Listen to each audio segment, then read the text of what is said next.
Hello, darlings. Welcome back to another episode of Thriller Video Thursday. It's your boy Jingle. If you guys are new here, every Thursday I do a little review of one of my Thriller Video big box tapes that were hosted by Elvira, Mistress of the Dark. I've been having a ton of fun with it, and we are officially halfway done going through these, just over halfway now. But before we get into today's review, please remember to like and share this video and subscribe to my channel if you haven't. If you're interested in more horror content or stuff like this, stay tuned because I have a lot more on the way. But let's get into it. So, this week we are going to be talking about a movie called Attack of the Swamp Creature, but it is most popularly known as Zot, I believe, Zaat, and it was released in January of 1971. And this is actually a feature length film.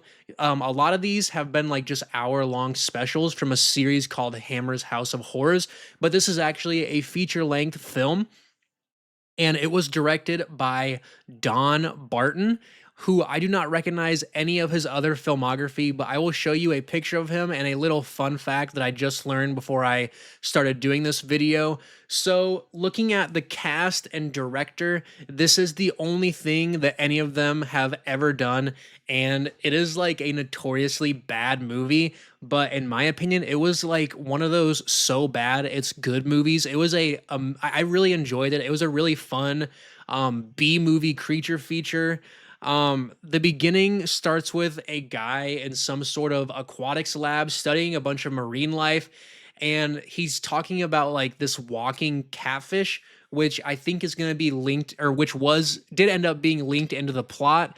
But there's like a bunch of really cool lab gadgets with flashing lights and spinning things.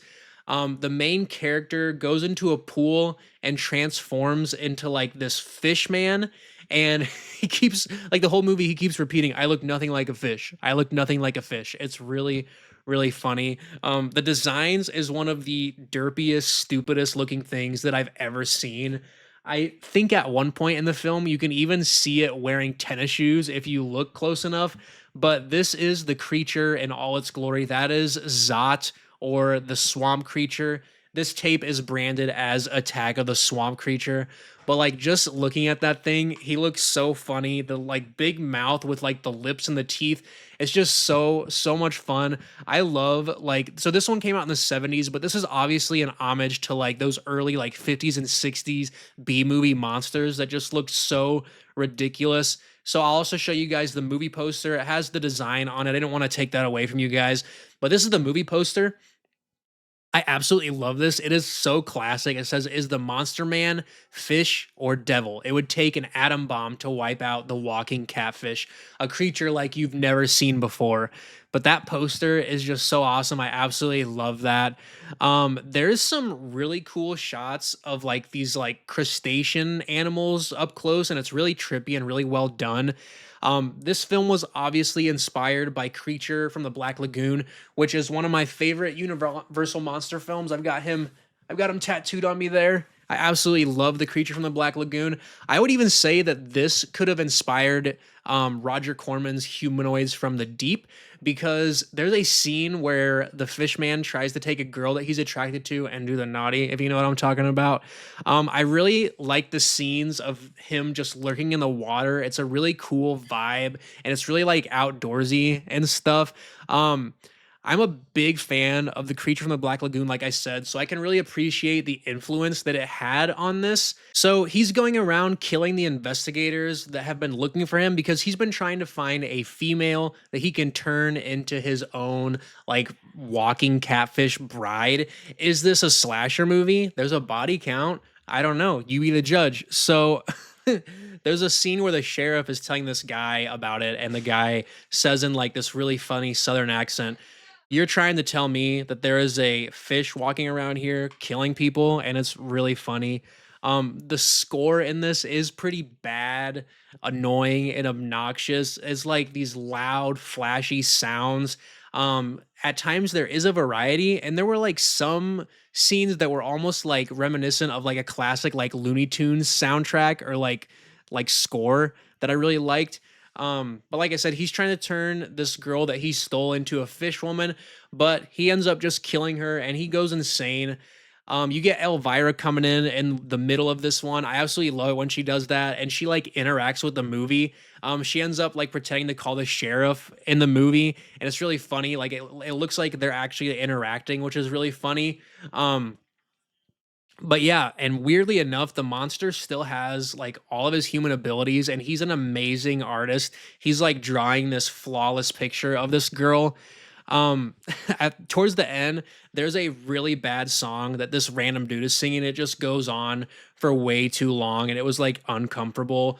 In the end, his experiment does finally end up working, and this one actually wasn't as bad as the reviews were. I had a lot of fun with it. I really enjoyed it.